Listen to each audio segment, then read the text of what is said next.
Good afternoon guys, nagbabalik ang inyong OFW saksakan ng gwapo. Ngayon nga po pala ay magbibigay tayo ng konting kaalaman tungkol sa transportasyon dito sa South Korea. Wala na kasing laman yung transportation card ko kaya magpapaload muna ako. Merong tatlong bagay na pwede mong gamitin para pambayad ng bus. Ang una ay yung cash, pangalawa ay yung transportation card, tapos pangatlo ay yung ATM.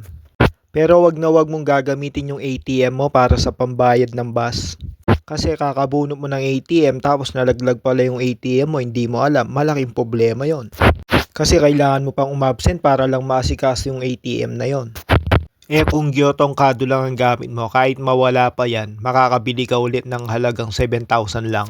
At kung pera naman ang balak mong gamitin, siguraduhin mong small bills lang yung pambabayad mo. Kasi kung malaking bills si pambabayad mo, puro barya lang isusukli sa'yo ni Manong.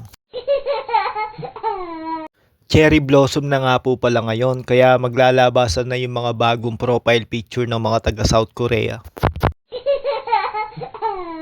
Dito nga pala sa Korea, meron numero yung mga bus nila. Tapos kung alin lang yung numero na nakapaskil doon sa waiting sheet, yun lang ang pwedeng huminto doon. Merong ibang numero ng bus na pwedeng dumaan dyan pero hindi sila hihinto para isakay ka. Parang yung ex mo, dumaan lang sa buhay mo pero hindi kayo tinadhana.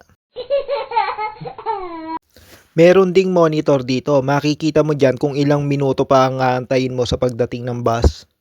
Tapos kung nakikita mo tong pulang bilog na to, yan yung lokasyon kung nasaan ka ngayon.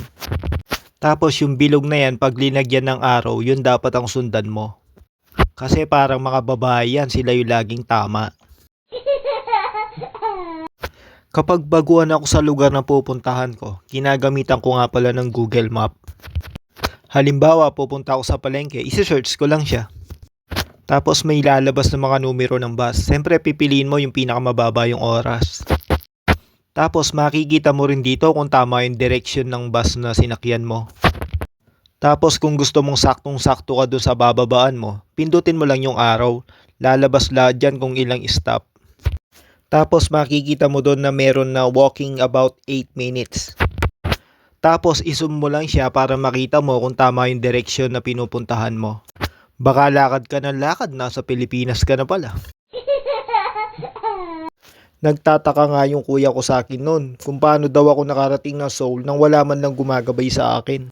Sagot ko naman, gandang lalaki lang ang baon. Dito nga pala sa South Korea, stricto sila. Hindi ka nila iintuan pag wala ka sa tamang antayan ng bus. Huwag niyong igaya sa Pilipinas na kung saan lang umihinto. Papunta nga pala ako sa school ngayon para mag-aral ng Korean language. Kung nakikita nyo yung pulang button na yan, pipindutin mo yan pag bababa ka na. Siyempre pagkatapos mong mag-aral ng Korean language, medyo masakit ang ulo mo, makikipaglaro ka muna ng basketball sa mga tropa. O siya, dito ko natatapusin tong video to. Magpapakitang gilas muna ako sa mga Koreana.